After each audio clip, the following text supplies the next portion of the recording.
A paz do Senhor, sou o pastor J.C. Silva, conectado na lição com a temática Demônios, Soldados do Maligno, apresentando aqui quem são esses seres espirituais a serviço do reino das trevas, mostrando suas verdadeiras intenções, explicando também a origem da autoridade da igreja sobre eles e como o cristão pode se beneficiar dessa autoridade delegada por Deus. Se inscreva ou reinscreva no canal, acione aí o sininho para você receber as notificações sempre que houver um novo vídeo. Deixe seus comentários, compartilhe o vídeo nas suas redes sociais e deixe aí ao final o seu like ou o seu dislike. Suas interações do canal são muito importantes e são elas que classificam os vídeos como interessantes e os impulsionam para eles aparecerem nas pesquisas e sendo aí sugeridos a muitas outras pessoas.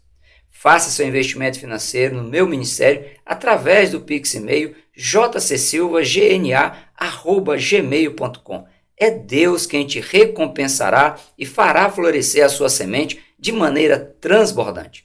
O texto de referência da lição bíblica sobre os demônios como soldados do maligno está em Lucas capítulo 9, versículos 1 a 6, onde consta o relato da missão dos 12 discípulos de Jesus, aos quais foi delegado o poder sobre as ações dos anjos caídos, para que eles pudessem, no nome de Jesus, anunciar o evangelho, curar enfermos e expulsar os demônios. O versículo do dia mencionado na revista, citado como sendo Mateus capítulo 8, versículo 10, o correto é Efésios capítulo 6, versículo 12, que diz: porque não temos que lutar contra a carne e sangue, mas sim contra os principados, contra as potestades, contra os príncipes das trevas deste século, contra as hostes espirituais da maldade nos lugares celestiais. O pastor Sérgio Nascimento, na verdade aplicada, ele afirma que os demônios são anjos caídos que se rebelaram contra Deus sob a liderança de Satanás e que atuam no mundo espiritual como agentes da maldade. Pelo fato de Satanás não ser onipresente, onipotente e nem onisciente, ele precisa dos seus soldados malignos para cumprir seus propósitos, promover danos nos mundos humano, animal e vegetal, com o objetivo de subjugar, prejudicar e destruir o ser humano, o afastando de Deus, bem como para ser munido de informações quanto ao que ocorre em todo o universo e tudo o que é inerente ao universo. Para contrapor a ação maligna, Deus, além de ser onipotente, onisciente e onipresente, ele tem a seu serviço os seus anjos e a sua igreja, a quem Deus delegou a autoridade para representá-lo na terra e desfazer as obras das trevas. Os demônios, também conhecidos como espíritos imundos, eles correspondem à terça parte dos anjos criados por Deus.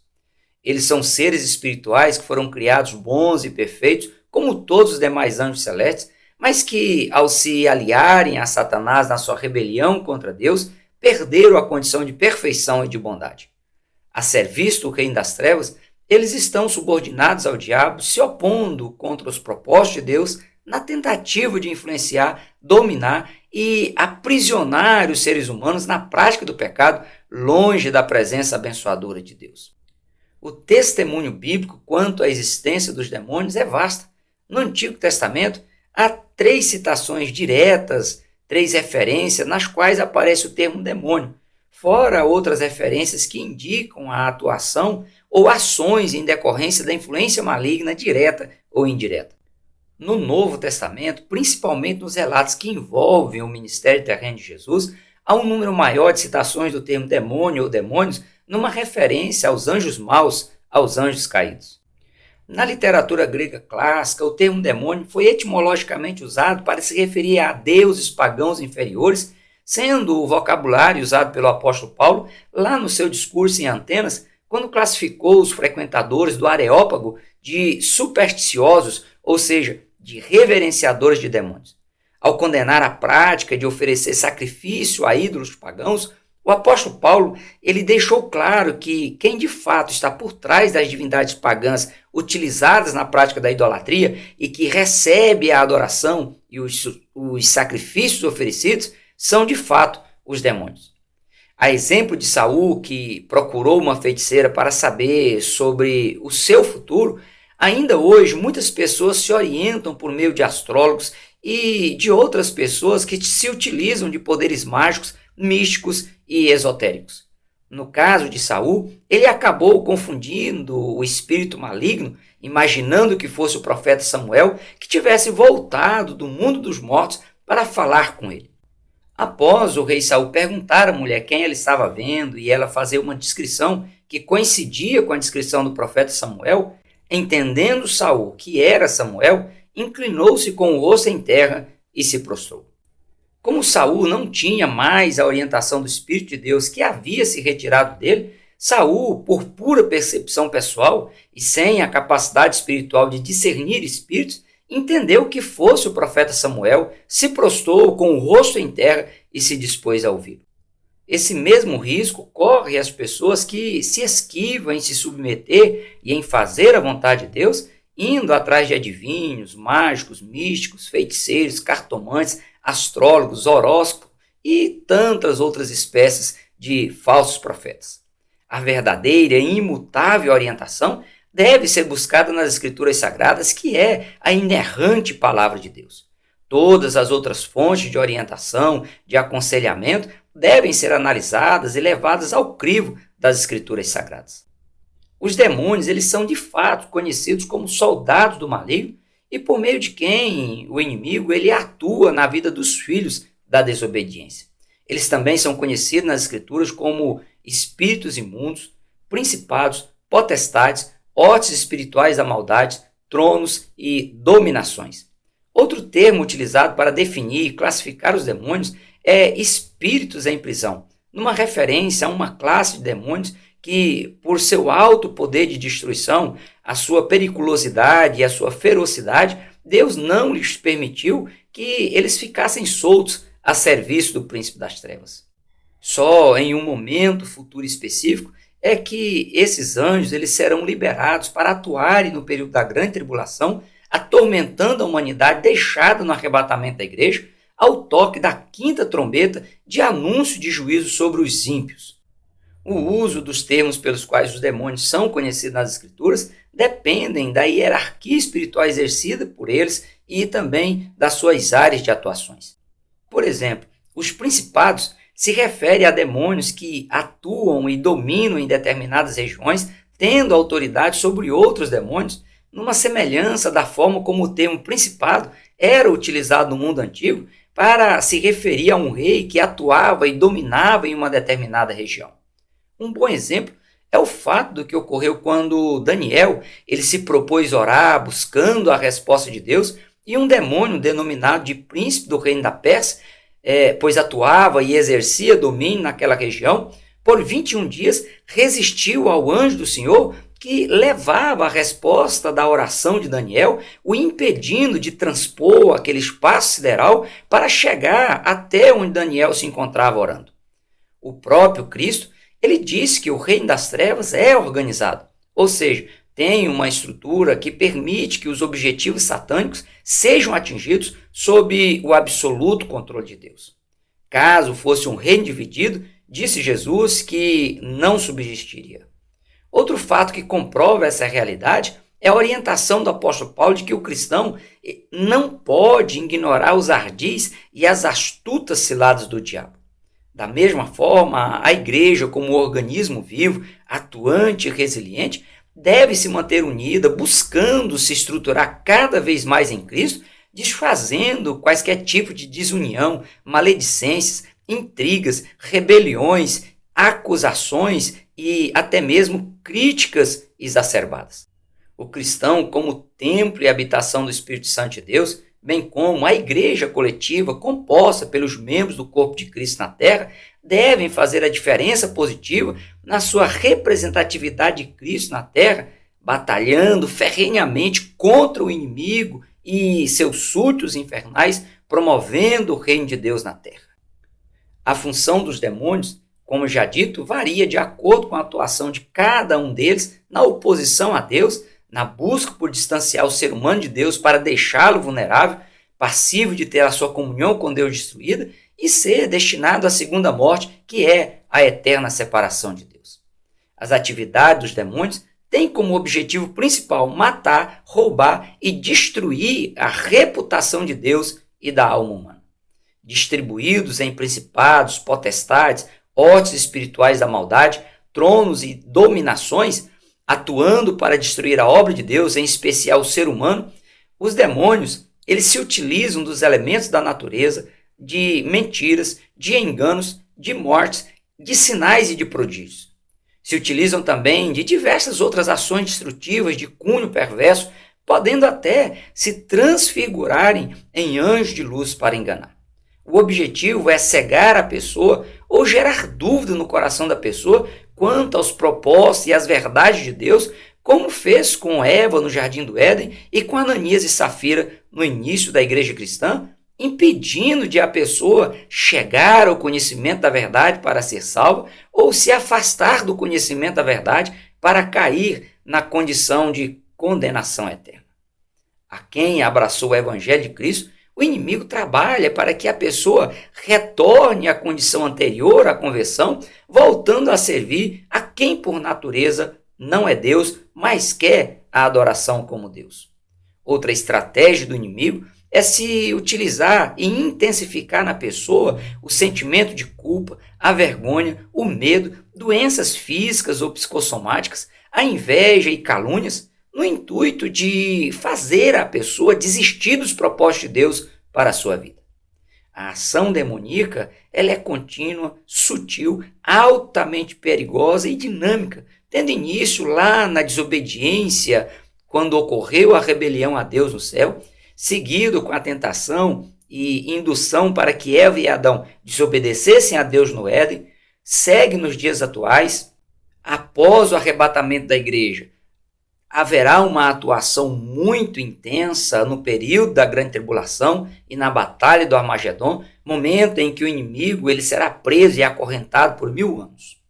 No Antigo Testamento, é explícito a ação do inimigo despertando o espírito de desobediência e rebeldia às instruções divinas na tentativa de frustrar a consolidação do plano de redenção da humanidade. No Novo Testamento, a atuação demoníaca ela aparece provocando doenças mentais, possessões, loucuras, convulsões, incapacidade de falar e por isso recebeu forte oposição de Jesus, que libertou muitas pessoas da opressão e da possessão maligna.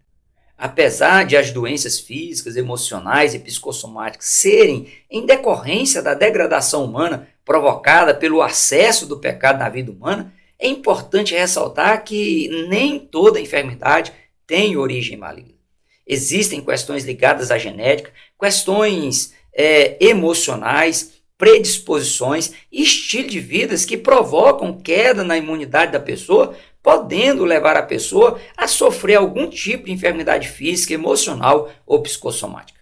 As enfermidades ligadas à depressão, síndrome do pânico e outras fobias e traumas na área emocional, elas tendem a ser classificadas como de origem demoníaca e podem não ser.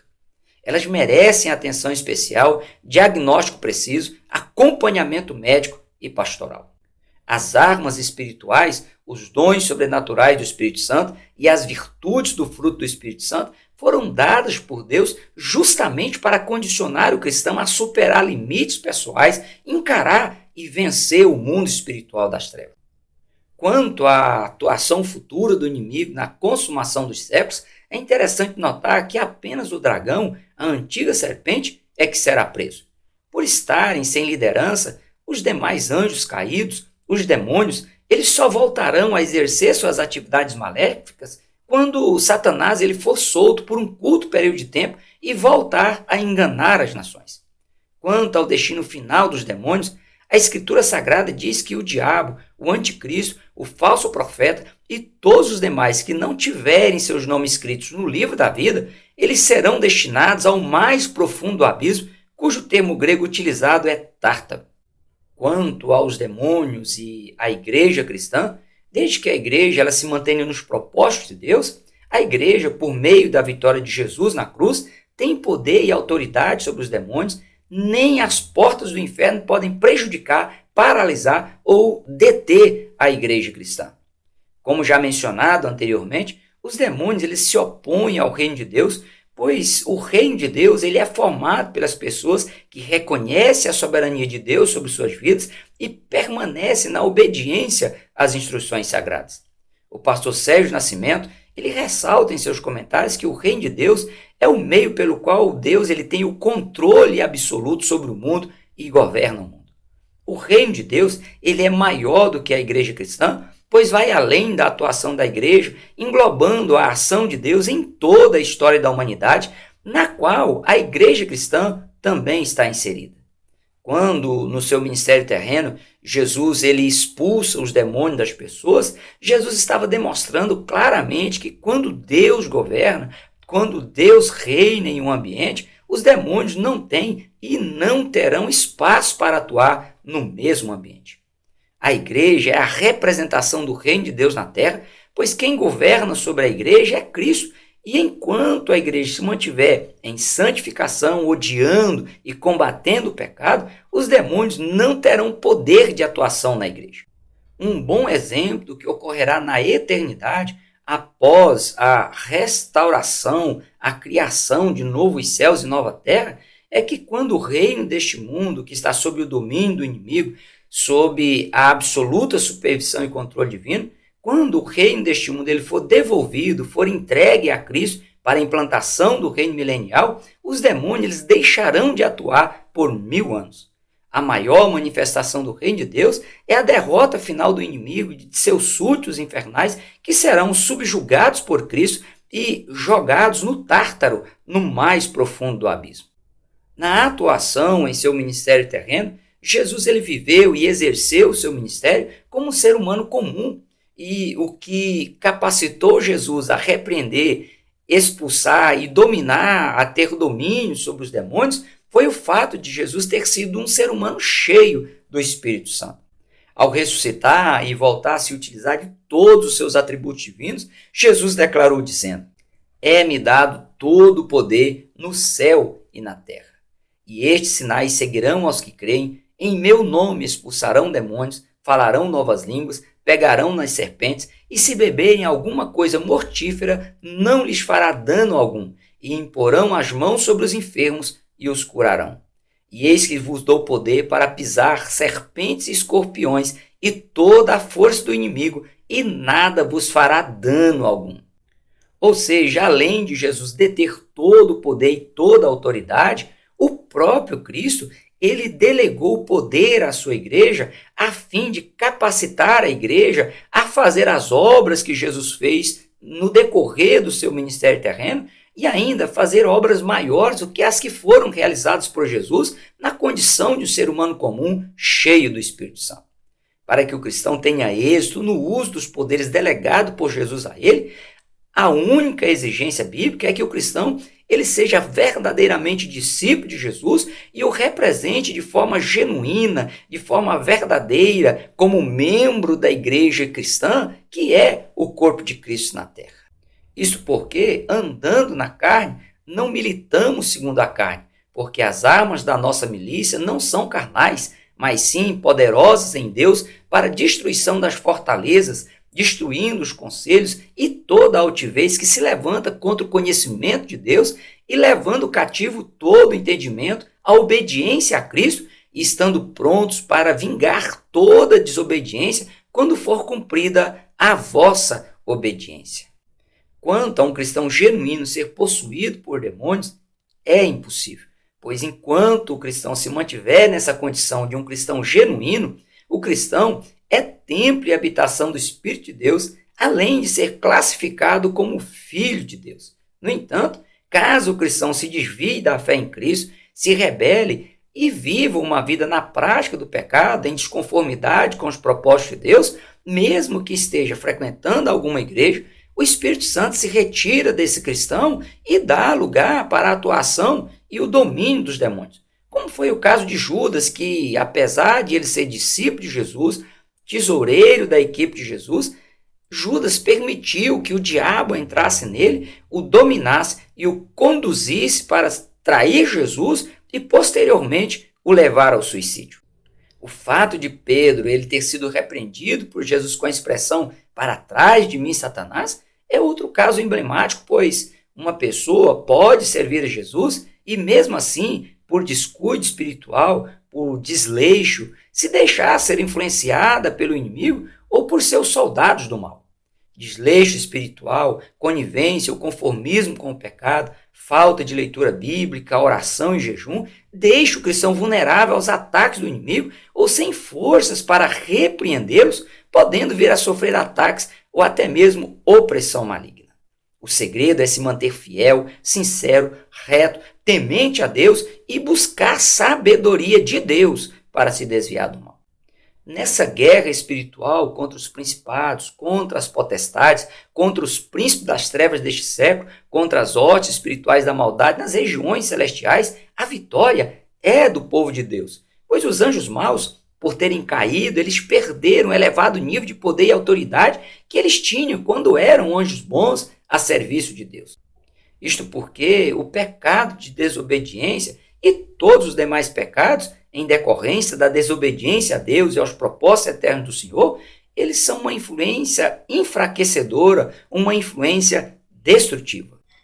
Mesmo continuando como seres poderosos, eles estão em desvantagem em relação aos anjos bons e à igreja, já que para cada um anjo caído, existem 2 anjos bons, tendo ainda o respaldo divino em tudo que eles precisam agir e reagir na terra nessa guerra contra os anjos maus. Sem contar que o Senhor dos Exércitos já decretou a vitória do povo de Deus e a derrota do inimigo e de seus súditos infernais. A sentença condenatória dos demônios já é transitada em julgado sem nenhuma hipótese de ser impetrado recurso em busca de reversão.